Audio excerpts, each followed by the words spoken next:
Se eu amo a mensagem da cruz, até morrer eu a vou proclamar. Levarei eu também minha cruz, pra por uma coroa trocar. Nosso Deus e nosso Pai, em nome do Senhor Jesus, nós oramos. Senhor, pedimos a Tua bênção em tudo que vamos fazer, nos cânticos que vamos entoar. Também, Senhor, o ensino da Tua santa palavra. Abençoa e usa os preletores nas Tuas mãos santas, Pai. E abençoa, sim, o Teu povo. Abençoa o pastor José Wellington, Teu servo, pastor Wellington Júnior. Ó Senhor, e assim, Pai, nesta continuação, meu Deus, nós Te damos toda a glória, toda a honra e todo o nosso louvor. Pedimos assim, Pai, agradecemos em nome de Jesus. Amém. Sentemos, irmãos, e vamos louvar a Deus. Qual que é, pastor João? 291? O hino 291. Vamos louvar ao Senhor. Pastor Joel, nos ajude aqui. Glória a Deus. Convido os irmãos para ficarmos em pé. Nós vamos fazer mais uma oração. Enquanto o pastor José Wellington não chega, e o pastor Wellington Júnior, nós vamos orando e pedindo a bênção do Senhor. Pastor José Carlos Magalhães estará nos entregando, nesta primeira hora, desta parte da tarde, a santa palavra de Deus. Convidar aqui o pastor Benedito para fazer esta oração. E depois, em pé, nós vamos receber pastor Magalhães com alegria no Senhor. Antes de cantar um hino, meus irmãos queridos, a paz do Senhor. Antes de ler a palavra na Bíblia Sagrada, a paz do Senhor. Antes do meu testemunho com amor profundo, a paz do Senhor. Que a paz sempre esteja dentro desta igreja, a paz do Senhor. De pé como estão, abre Mateus capítulo 21, vamos ler 2 versículos. Louvado seja Deus. Enquanto os irmãos localizam, eu quero render graças ao Todo-Poderoso pelo privilégio de estar nesta casa mais uma vez, adorando e servindo o Senhor na beleza da sua santidade. Louvar e bendizer a Deus pela vida do pastor José Wellington, nosso muito digno presidente, do pastor José Wellington Júnior, de todos esses obreiros que tanto têm me abençoado e me honrado por onde quer que eu ando. Eu louvo a Deus pela vida desses companheiros, a quem devo muito, no nome de Jesus. Meus queridos companheiros, São Mateus 21, vamos ler 12 e 13, que diz assim, é lá na história da purificação do templo, mas nós vamos extrair daqui uma palavra para a nossa meditação. E entrou Jesus no templo de Deus e expulsou todos os que vendiam e compravam no templo, e derribou as mesas dos cambistas e as cadeiras dos que vendiam pombas, e disse-lhes: está escrito, a minha casa será chamada casa de oração, mas vós a tendes convertido em covil de ladrões. Amém. Podeis estar assentados. Eu louvo a Deus, como disse, pela grande oportunidade de estarmos aqui, e eu gostaria de estar pregando aos vossos corações a mensagem intitulada: Jesus entrou no templo e não gostou do que viu. Amém? Jesus entrou no templo e não gostou do que viu. Alguma coisa estava acontecendo no templo que não agradou os olhos do mestre. Tinha alguma coisa no ritual, no cerimonial, que não fazia parte dos projetos de nosso Senhor Jesus Cristo para a sua igreja. Antes, porém, meus irmãos, eu quero fazer uma referência. Talvez os senhores tenham isso de có e decorado, e eu não me importo, mas eu quero fazer uma referência aos nomes da igreja, aquilo que a igreja já foi, porque vai me dar condição e dar condição aos irmãos de entenderem o que foi que Jesus viu na igreja que não gostou. Se alguém quiser mudar o tema, pode colocar o mau uso do templo. Eu não ouvi o amém, agora ouvi. Então vamos lá, pode ser o mau uso do templo, mas quando a igreja de nosso Senhor Jesus Cristo foi edificada, e foi edificada por Ele, Ele disse: eu edificarei a minha igreja, e as portas do inferno não prevalecerão contra ela. Portanto, Ele assume o compromisso de proteger, de blindar, de guardar a igreja que Ele fundou. As outras Ele não tem compromisso, o compromisso dele é com a minha. Eu edificarei a minha. Então com a dele Ele tem compromisso. Aquela igreja embrionária, ela nasceu com o nome simples. Como era chamado os crentes? Era chamado simplesmente de os do caminho. Esse era o nome da igreja. Quando se via um grupo de evangélicos, de crentes circulando pela rua, quem está passando por ali? Os do caminho. Só isso, não tinha mais nada. A igreja não tinha uma identidade, não tinha um rótulo, não tinha um logotipo, não tinha um nome. Eram os do caminho. Por quê? Porque Jesus pregava dizendo que Ele era o caminho, e as pessoas que seguiam o caminho eram chamados simplesmente de os do caminho. Mas esse nome não durou muito tempo. Algum tempo depois foi substituído por seita dos nazarenos. Por quê? Porque Jesus vinha da cidade de Nazaré, uma cidade inexpressiva, que não atraía nenhum turista, não era um centro turístico que atraía pessoas para gastar seus dinheiros ali. Não, era um lugarzinho comum, isolado, até geograficamente não é bonito, mas foi lá que Jesus escolheu para habitar. Ele habitou ali, Ele morou ali. E isso, irmão, vale até para nós fazermos um adendo aqui, porque muitos de nós também não tínhamos expressões, não atraíamos em nada, mas Jesus escolheu o nosso corpo, às vezes abatido, alguns até enfermo, para que o Espírito de Deus pudesse habitar. Ele escolheu Nazaré, que não tinha expressão, para habitar, para morar lá. Você também foi escolhido para ser a morada de Deus. Mas não passou muito tempo, os nazarenos foi dando lugar aos cristãos. Atos capítulo 11, verso 26, disse: pela primeira vez foram os discípulos chamados de cristão. Por que foram chamados de cristão? Porque tinham uma aparência com Cristo. Os obreiros imitavam Jesus em tudo. O modo de pregar, o modo de viver, o modo de orar pelos enfermos, o modo de curar, o modo de transmitir mensagens, era tudo copiando do mestre dos mestres, do Senhor dos senhores. E aí era chamado de cristãos porque pareciam demais com Cristo. Mas eu lamento muito, irmãos, que isso também não durou muito tempo.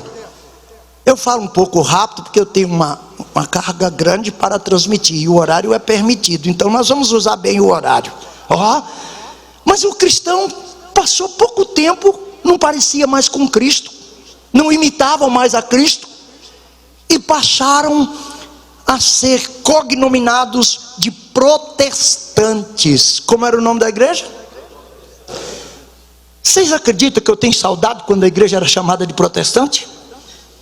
Por que era chamada de protestante, pastor Pereira? Porque protestava, porque não concordava com o erro, não concordava com o secularismo, não concordava com o mundanismo, não concordava com os casamentos mistos, não concordava nem mesmo com as roupas que vestem hoje e que não vestia naquela época, não concordava com o linguajar trabalhado da mídia. Não, eles protestavam, e protestavam quase contra tudo.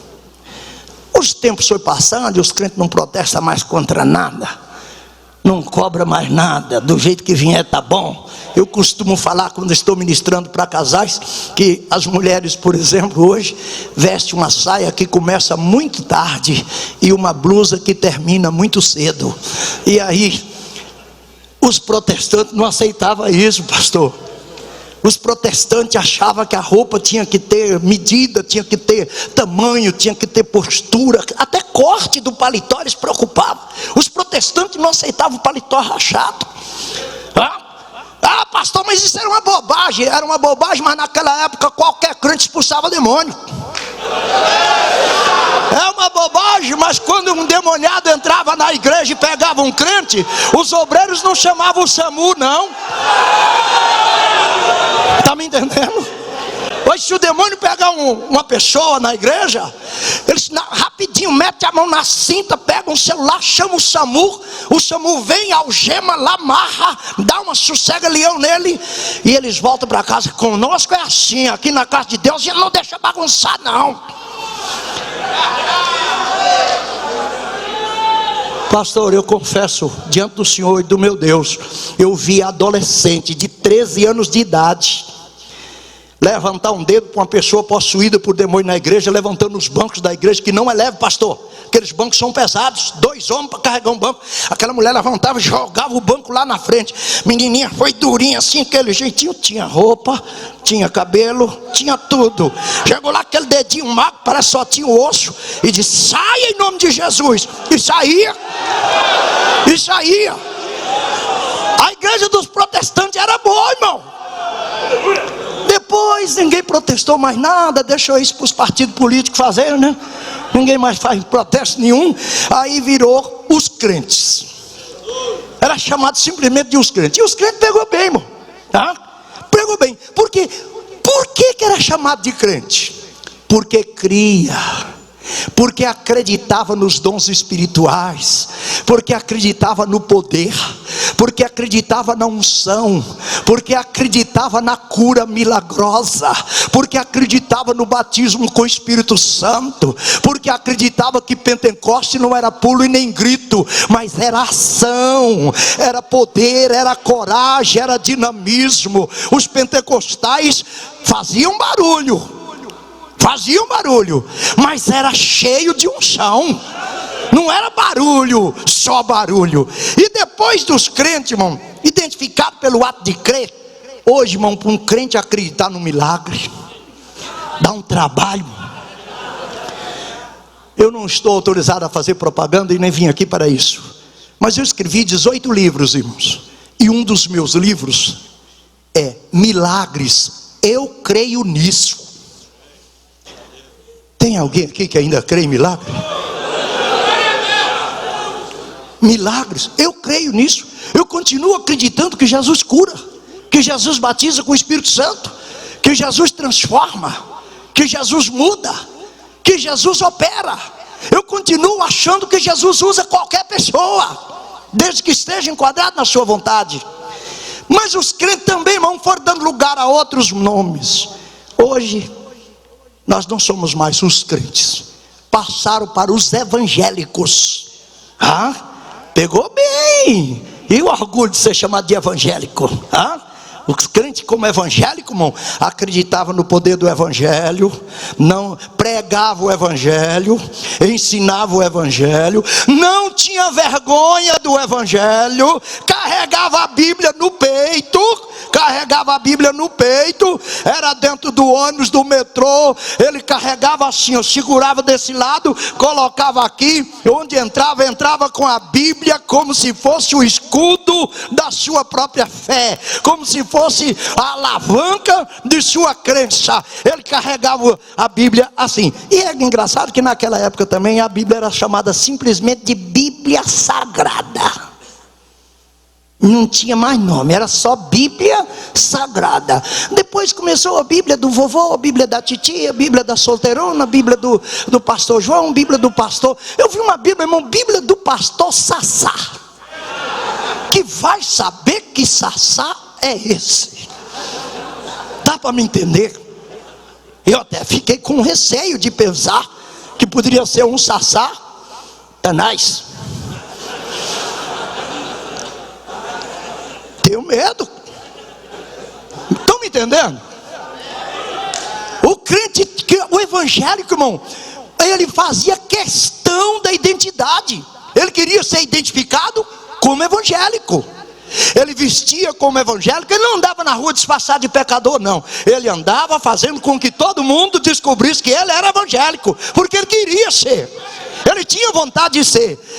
Talvez até inspirado no apóstolo São Paulo, em Atos capítulo 1, verso 16, quando bate no peito e diz: eu não me envergonho do evangelho de nosso Senhor Jesus Cristo, porque ele é poder de Deus para a salvação de todo aquele que crê. Mas e os evangélicos? Onde estão? Agora o evangélico carrega a Bíblia no celular, iPhone, iPad, carrega de jeito que ninguém descobre. Tem uns, pastor, aqui não tem não, mas por onde eu ando por aí tem, que eles vêm com a calça com zíper no joelho e outro nas mangas. Está na igreja, está vestido como o senhor, sai lá fora, puxa o zíper daqui, tira as mangas, põe na mochila, põe nas costas, a calça vira uma bermuda, a camisa vira uma camiseta cairê, solapada, e ele sai na rua. Ninguém tem a menor ideia de que por ali já passou o evangelho. Mas se não parássemos por aí, ficaria bem. O problema é que não parou. Os evangélicos também perderam a identidade, e entrou aí a famosa geração gospel. É isso que nós somos hoje, a triste geração gospel. Não vou nem mexer, nem eu quero falar de o que Jesus viu no templo e não gostou, mas eu precisava trazer esse princípio para que todos os senhores me acompanhassem com a ideia. A igreja de Jesus Cristo aqui na terra foi e sempre será uma igreja poderosa. No entanto, esse poder está hoje sucumbido, camuflado. Nós oramos por um enfermo 1 ano, 2 anos, 3 anos, aí já começamos a entregar na mão de Deus, porque Deus não quer curar, Deus não quer operar. Essa doença é para a morte. Nós oramos 1 ano, 2 anos por uma pessoa, irmão, não é para ser assim. A igreja de Jesus Cristo tem poder e autoridade, e é preciso, cada um de nós aqui somos todos obreiros, responsáveis por rebanho, por condução de rebanho, e é preciso nós entendermos, quem tem a obrigatoriedade de resgatar esse poder e essa autoridade, somos nós. E a palavra que vos prego nesta tarde, no nome santo do Senhor Jesus, transmitindo a Ele toda a honra, toda a glória e toda a soberania, é exatamente com o propósito de começarmos o ano novo, tirando o Brasil do cognome. O Brasil já foi o país do futebol, depois perdeu uma, perdeu duas aí, virou o país do carnaval. Depois o carnaval foi reinventado por tudo quanto é lugar. Nós não somos mais o país do carnaval, hoje nós somos o país da corrupção. O mundo inteiro conhece o país pela corrupção. E o sal da terra e a luz do mundo está onde? Quem tem a autoridade e o poder para inverter a situação? Sou eu e você, pastor Isaías. Somos nós quem precisamos resgatar o poder e a autoridade da igreja. Então hoje, como geração gospel, comunidade gospel, conhecido pela falta de compromisso, falta de compromisso com a verdade, relaxamento doutrinário, nós não temos mais nada para apresentar em nome de igreja. Mas Jesus entrou no templo e não gostou do que viu. Se Jesus entrar na sua igreja hoje, que nota você acha que ele vai dar para o seu povo, para o comportamento do seu rebanho? Ele vai ver lá crente com cara de crente, ele vai identificar lá evangélicos, cristãos, protestantes, ele vai ver isso lá dentro da sua igreja, ou ele vai balançar a cabeça e vai dizer: não estou gostando do que eu estou vendo aqui. Jesus tem uma reação, irmão, uma reação estranha, de chicotear, virar a mesa, soltar os pombos. Mas o que pombo estava fazendo dentro da igreja? Tinha bezerro. E o que os bezerros estavam fazendo dentro da igreja? Tinha cambista. E o que os cambistas estavam fazendo dentro da igreja? ele viu homens de negócios, ele viu cambista, ele viu pássaros, ele viu animais, só não viu adorador. Ele não achou ninguém de joelho clamando, chorando e falando em línguas. Ele não viu ninguém de joelho, estava faltando o adorador. Tinha cabrito? Tinha. Mas o que cabrito estava fazendo dentro da igreja? Nós não vamos muito. Mas irmãos, cabrito era usado no templo pelo sacerdote. Cada pecador, consciente de seus pecados, trazia um animal e apresentava ao sacerdote.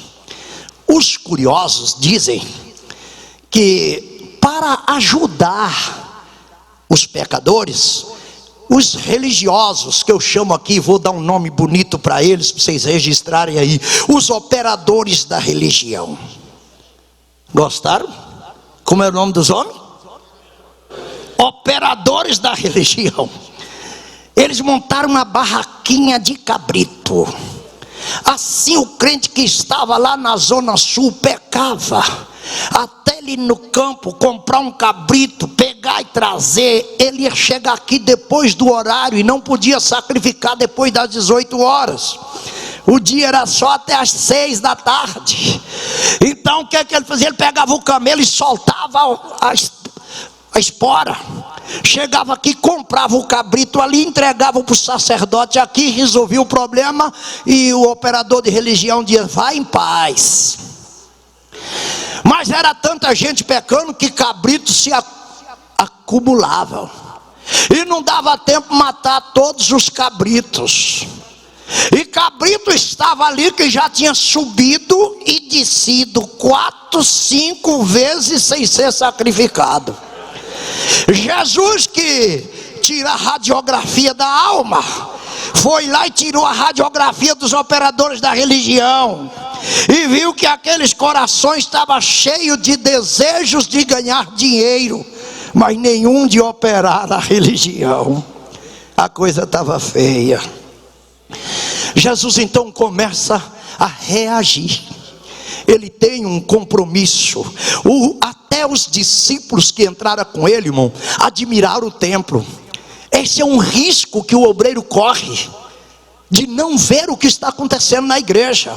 Admirar o quê? A estrutura, admirar as colunas, o mármore, a prata, o ouro, as pedras preciosas, admirar a suntuosidade, o luxo. Todo mundo admiraram e ainda chegaram a fazer pressão. Mestre, olha essas colunas, mestre. Mestre, olha esse mármore aqui veio. Irmão, era uma propaganda da estrutura. E Jesus de olho nas pessoas. Porque para Jesus, pessoas é mais importante do que coisas. Jesus agora, para não quebrar muito o entusiasmo dos discípulos, mas também para não deixar, como diz o popular, não deixar barato, Jesus vai lá e suavemente, pastor Veiga, diz assim: não ficará aqui pedra sobre pedra que não será derribada. Ó, isso doeu mais do que o chicote na cabeça dos outros lá. Doeu mais do que as chicotadas lá da lateral. Ele viu alguma coisa no templo, irmão, que não gostou. Jesus observa o lugar e que os operadores da religião estavam fazendo. Jesus não gostou do que viu. As dependências do templo cheias de tudo menos de adoradores. Meus irmãos, Jesus não gostou porque não viu a adoração. E a igreja tinha essa finalidade. O uso inadequado da igreja feria a razão da sua existência. A igreja era um lugar que Deus escolheu para uma finalidade. E é engraçado, irmão, que nós não sabíamos. Mas por que Herodes, o rei, construiu o templo? Qual a razão de Herodes, a serviço de Roma, construir um templo para os crentes? tem alguma coisa por trás disso. A soma de dinheiro que ia para Roma era muito grande. Coletava na igreja e o dízimo ia para Roma. Então Roma liberou para ampliar o templo. Era o segundo templo, porque na verdade o segundo, chamado templo de Zorobabel, ele era uma pequena parte do templo de Salomão, que fora destruído. Ele construiu uma parte básica. Herodes não reconstruiu, apenas ampliou aos limites do antigo. E deu aquela suntuosidade, encheu o coração do judeu. Dinheiro ia para Roma, não ia para a igreja. Jesus está vendo tudo. Fala comigo, Jesus está vendo tudo. E de vez em quando ele vê uma coisa que não gosta. E de vez em quando ele vê uma coisa que não concorda. O templo, irmão, não era a galeria dos vendedores e dos comerciantes. O templo não era casa de espetáculo, onde quem aparece é o artista. Não era casa de show, onde quem aparece são os cantores, são os apresentadores. E para até esquentar vocês, não era nem casa de pregadores. Não era. Não existe um versículo bíblico que diz: a minha casa seja chamada casa de pregadores. Não tem nenhum texto bíblico que dá essa ideia. Pregadores de Jesus era na rua. Pregadores de Jesus, os que ele queria mesmo, tinha que estar lá fora. Ir por todo mundo e pregar o evangelho a toda criatura. Lugar de pregador, irmão, é lá. Pescador não fica aqui: Senhor, envia uns peixinhos aqui para teu servo, manda-me umas tilápias. Pregador vai lá onde o peixe está. Pregador vai atrás do peixe.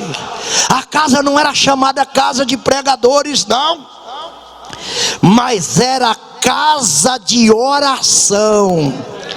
Era casa de oração. Ali era onde se carregava as baterias para enfrentar o mundo hostil lá fora. Lá fora é perigo, lá fora é problema. E o crente, irmão, às vezes a gente gosta muito de expressões bonitas. Por exemplo: e em todas essas coisas somos mais do que vencedores. Receba aí. Não é bom, pastor? Em todas essas coisas somos mais do que vencedores. Mas em que nós somos vencedores?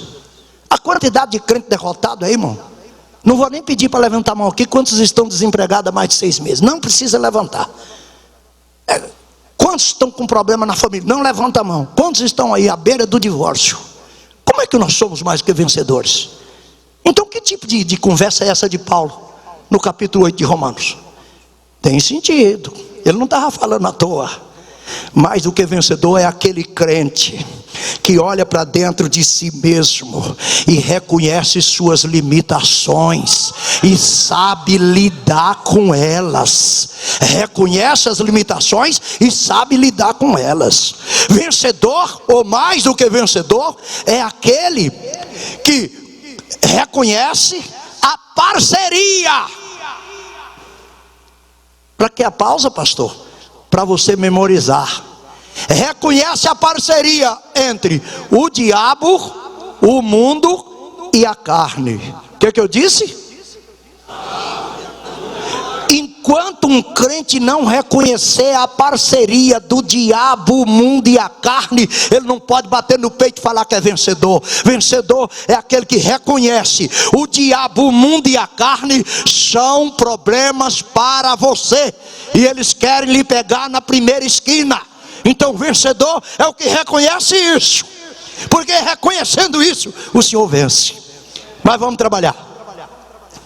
Vamos imaginar agora o valor dessa casa e sua finalidade. Irmãos, eu fico às vezes impressionado com o que Deus fez com Salomão. Salomão, o homem mais sábio, diz que dos nascidos de mulher ninguém era mais sábio do que ele. Deus o capacitara com tanta virtude, com tanta inteligência, com tanta sabedoria, que ele caprichou na construção do templo, na forma mais sublime, não poupou nada, gastou o máximo que pôde, deixou a casa linda. Deus não se impressionou. Casona maravilhosa, Deus não falou nada.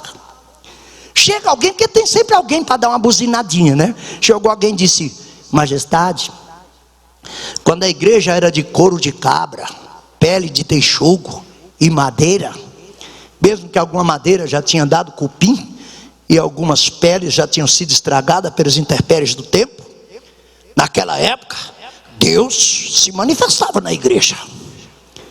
Será que ele vai gostar desse luxo todo? Salomão, na sua inteligência, falou assim: rapaz, e se Deus não gostar de tudo isso? Eu fiz, caprichei, mas imaginou se Deus não gostar? Eu vou impressionar Deus. Pessoal, levitas, naquela época também levita era um serviçal da igreja. Levita lavava banheiro, levita cortava carne, levita botava lenha no fogo, levita não acendia o fogo do altar. Levita não acendia, levita não deixava apagar. Era diferente. Levita não acendia fogo de manhã, ele não deixava apagar desde ontem. Hoje levita vem, canta doisinho, diz: pastor, me dá oportunidade logo, que eu ainda tenho outro compromisso na igreja ali de baixo. Eu não sei onde é que eles arrumaram essa, mas tudo bem, não é disso que estamos falando. Aqueles levitas vieram, irmão, olha, para impressionar Deus, o que Salomão fez? 120 mil ovelhas, 22 mil bois. Pensa no bairro do Belenzinho, com 120 mil ovelhas soltas por essas ruas, e 22 mil bois soltos por essas ruas. Parava São Paulo, criatura. Aquele homem mandou matar, sacrificar para Deus o maior sacrifício de toda a história da humanidade, em termos de objetos e coisas. Deus não deu uma resposta, nem um beijo para Salomão. Deus não falou nada com Salomão. Parece que Deus estava esperando alguma coisa a mais. Tem hora que você pula, grita, faz um aviãozinho, solta daqui, faz para lá, e Deus não se manifesta. E você fala: Senhor, eu não pulei direitinho, eu não saltitei bonitinho. Por que tu não manifesta? Deus está esperando alguma coisa a mais. Deus está sempre esperando alguma coisa de acordo com sua santíssima vontade. Até que o rei, que tinha sua câmara para orar, que tinha seu apoio de um sacerdote e de um profeta, mas naquela hora ele teve coragem, irmãos, de ir na frente da congregação, de acordo com a santa palavra. Foi na frente da congregação, se pôs de joelho na frente da igreja. Não foi lá na câmara, não foi no escondido, não foi no sucumbido, não. Ele foi lá para a frente, dobrou o joelho e começou a orar. Fez uma oração fantástica. Falou: Senhor, vou parafrasear a oração dele: Senhor, nós construímos essa casa para a glória do teu nome. Quando os teus filhos vierem aqui e honrar o teu nome nessa casa, abençoa eles. Quando eles fizerem alguma coisa errada, que não bater com tua vontade, e tu mandar uma praga sobre eles, e eles se arrependerem e buscar a tua face nessa casa, perdoa eles. Se eles te irritarem e tu mandá-los para fora do país, e eles viajarem estrangeiros pelo mundo, peregrinando, onde quer que eles estiverem, se eles lembrar desta casa e fizer menção dessa casa, perdoa eles e traga de volta. A oração foi tomando uma proporção, pastores, que ele chegou ao ponto de dizer: se passar um estrangeiro na porta aí, não importa de onde ele vem, não importa de que país, mas se ele passar na rua, olhar para cá e admirar essa casa, abençoa o estrangeiro. Eu quero que tu abençoe ele, mesmo ele não tendo nada a ver conosco, apenas pelo respeito à tua casa. A Bíblia diz exatamente assim, obreiros: terminando Salomão de orar. Terminando Salomão de orar, agora é hora de Deus manifestar, porque agora ele viu alguma coisa que lhe agradara. Até então ele estava vendo prédio, ele estava vendo coluna, ele estava vendo desenhos, ele estava vendo leões desenhados, maçãs desenhadas, coroas desenhadas, mas agora ele viu um homem de joelho, clamando pelo céu, intercedendo. E quando ele assim procede, a Bíblia declara que Deus desceu a Salomão. Sabe o que é isso, doutor? Deus descer. Sabe o que é isso? Alguém trazer Deus para perto, e Deus já chegou resolvendo o problema disso. Salomão, se o meu povo, o meu, que se chama pelo meu nome, se eles me buscarem, olha o que Deus quer ver na igreja: crente buscando a sua face. Se eles orarem, olha o que Deus quer ver na igreja: crente que ora. Mas não é só isso não, ele quer mais algumas coisinhas. Ele pega e diz assim: e se arrependerem dos seus pecados. Irmãos, vencedor é aquele crente que não trata pecado como pequeno deslize moral. Crente vencedor trata pecado como pecado, sabendo que pecado mata, que pecado cega, que pecado conduz ao inferno, que pecado destrói, que pecado arrebenta, que pecado deixa o homem dormindo. Quando o meu povo tomar essas providências, aí disse Deus: eu virei do céu. Deus não resolve de lá de cima.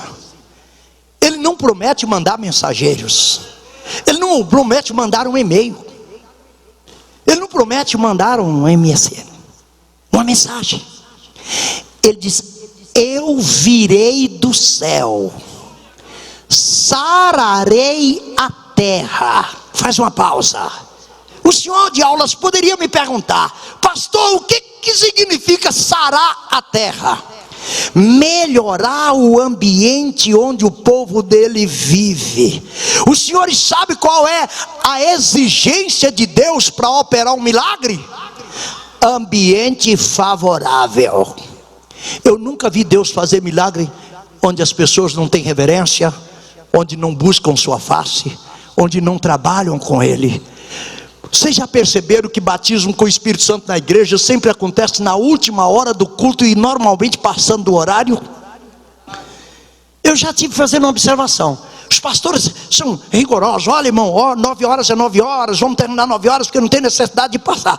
Mas pergunta para os crentes aqui que foram batizados com o Espírito Santo: quantos foram batizados antes das 9 e quantos foram batizados depois das 9? Não é que Deus escolhe depois das 9, que Deus quer que quebre o horário. Não é, meu irmão.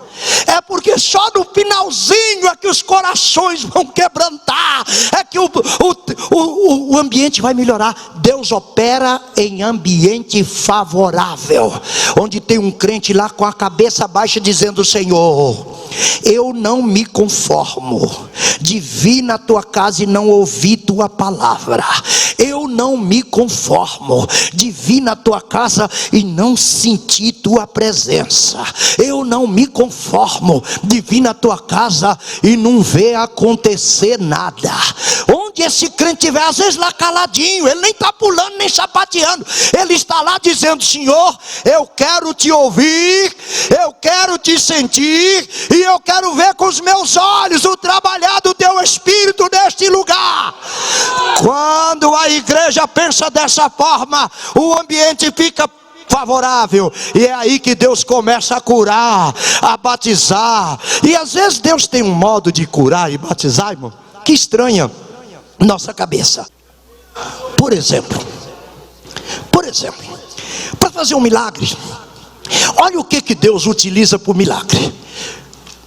Número 1, para acontecer um milagre, precisa alguém que faça milagres. E eu pergunto e os obreiros me respondem: quem pode fazer milagres? Deus. Milagre é com Ele, que é a operação sobrenatural que a mente humana não explica. Isso é milagre. Coisas espantosas até o diabo faz, mas milagre é com Deus. E os irmãos cantam: só Deus pode fazer milagre, somente Deus, só Ele faz milagre, o resto é invencionice. Agora vamos ver, e o que mais Ele precisa para fazer um milagre? Primeiro, quem faz milagre? Jesus. Minha pergunta é: Ele está aqui? Sim ou não? Os senhores acham que Jesus está aqui? Crê que Jesus está aqui? Tem consciência que Ele está aqui? Então quem faz milagre está aqui. Qual é o segundo? O segundo, pode anotar, é quem necessita de um milagre. Deus não faz milagre para se aparecer. Deus não faz milagre para gravar DVD. Deus não faz milagre para vender. Deus faz milagre para quem precisa de um milagre. E olha meu dedo, não é quem quer um milagre, é quem precisa. Porque se eu falar quem quer um milagre aqui, não vai ficar um sentado.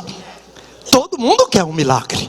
O milagre da casa própria, o milagre da troca de carro, o milagre da promoção para a gerência da empresa. Todo mundo quer um milagre desse. Agora, quem precisa de um milagre é aquela pessoa que o plano de saúde dele não cobre o tratamento, que o médico já falou: olha, você precisa de muita fé. Ele não fala você vai morrer, ele fala você precisa muita fé. Alguns dizem assim: o senhor acredita em Deus? Quando ele perguntar: o senhor acredita em Deus? Ele já está dizendo que seu caso não tem jeito, já está passando para frente. Essa pessoa, quando ela está na igreja, ela não pula, não grita, mas ela diz: Senhor, eu preciso de um milagre. Minha necessidade é só um milagre. Só para teste, onde estão aqui neste auditório pessoas que necessitam efetivamente de um milagre? Olha quantos tem aí. Se Jesus está aqui e as pessoas que precisam de milagre estão aqui, então vamos para o terceiro, já vamos finalizar. Qual é o terceiro? O terceiro é quem crê em milagres. Eu creio, sim, eu creio. E por que você não ora pelos enfermos? Não, mas eu creio sim, outra pessoa orando por mim, eu orando pelos outros não creio não. Você crê em milagre, pastor? E por que não visita os hospitais onde os membros da sua igreja padecem? Crê em milagre, meu irmão? E por que não faz lá a campanha da casa própria, orando todos os dias até o irmão comprar a casa? Até quando? Até a casa aparecer. Porque o negócio da campanha de 7 dias, 3 dias, parece mais espiritismo do que evangelho. Campanha das 7, semana das 7, quinta-feira das 7. Por que tem que ser 7, irmão? Faz uma de 6. Arrisca uma de 6. Eu tenho que ser 7. Não, porque é o nome da perfeição. Campanha é assim: tu começa a orar hoje e para quando receber. Eu fiz a campanha da casa própria. Orei 22 anos. 22 anos pagando aluguel, pastor. Só que tem uma coisa: o dia que Deus falou é hoje, vocês não vão conseguir acreditar. Não que eu duvide da fé de vocês, mas só uma pitadinha. Eu ganhei o terreno, fui limpar o terreno, ganhei uma carreta de pedra, 6 metros. Ganhei uma carreta de areia, ganhei 3.200 blocos. Aí ganhei ferro, ganhei cimento, ganhei prego, ganhei a régua que riscou, ganhei o lápis que riscou, ganhei as arandelas, os fios. Eu não gastei R$1 na minha casa. Avenida Iperroxo 416, Itaim Paulista. Vai lá um sobradinho amarelo, bonito que só. Não gastei R$1. Deus me deu, mas eu orei 22 anos. 22 anos. A igreja igreja que Deus quer entrar e gostar do que vê é a que tem pessoas que creem em milagre, é a que tem pessoas que precisam de milagre. Mas tem uma quarta para terminarmos. Qual é a quarta, pastor? Pessoas que precisam ver um milagre para poder mudar de vida. Muitos milagres que Jesus fez, pastor Veiga, não era só por causa da pessoa. Ele queria salvar aquela pessoa, mas aquela pessoa estava dura. Ele fazia um milagre desse para o outro poder se converter. Ele faz milagres para atender o que está precisando. Faz milagres porque vocês creem em milagre. E faz milagre para aquele cético, aquele que diz assim: eu só vendo para crer. Só eu vendo para crer. Eu tive 2 experiências de pregar no Japão, 32 dias cada viagem. E o japonês é exatamente o contrário da Bíblia. A Bíblia diz assim: se creres, verás a glória de Deus. O japonês diz: se eu ver, eu creio. E Deus, para honrar a nossa viagem lá, começou a operar maravilhas, fazer milagre. E quando fez milagre, 72 almas aceitaram Jesus em 32 dias. Sabe por quê? Porque viram. Jesus quer entrar na sua igreja e ver joelhos com manchas arroxeadas na rótula. Não quer ver joelhos cabeludos, joelhos peludos. Jesus quer ver joelho pelado, depilado. Significa que o Senhor ainda ora. Jesus quer ver na igreja adoradores, aqueles que sabem servir o Senhor. Que Deus nos abençoe e nos conceda a virtude de chegarmos na nossa igreja, irmão, e dizer: Senhor, eu quero fazer aquilo que te agrada. A hora que tu entrares aqui na nossa casa, eu quero que me aches orando, que me aches crendo na Bíblia, que me aches confiando na tua palavra, que me aches crendo nas tuas promessas, que me ache acreditando na tua volta. Ora vem, Senhor Jesus. É assim que Deus quer entrar na igreja e ver. Cuidado para ele entrar na sua igreja e não gostar do que vê. Termino fazendo mais um agradecimento sincero ao meu pastor presidente, pastor Wellington, ao pastor Wellington Júnior, e quero dizer aos senhores: meu nome é José Carlos Alves Magalhães, de São Miguel Paulista, cabo eleitoral voluntário do pastor José Wellington Júnior. Deus abençoe vocês.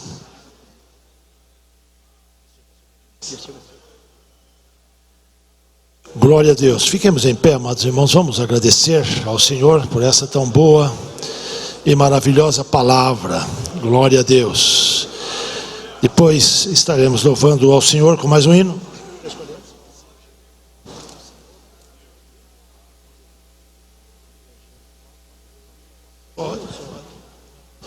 Vamos agradecer ao Senhor. Depois nós vamos convidar o irmão Jericó para louvar ao Senhor. E estaremos também entregando a Deus as nossas contribuições. Glória a Deus. Diáconos, já cheguem à frente, por favor. Vamos agora fazer a oração, agradecendo a Deus pela palavra, orando também pelas ofertas. Oremos também pelo pastor José Wellington, pelo pastor Wellington Júnior. Eles ainda não chegaram, mas vamos aguardá-los. Enquanto isso, vamos aqui prosseguindo na presença do Senhor. Pastor Laerte, ore conosco.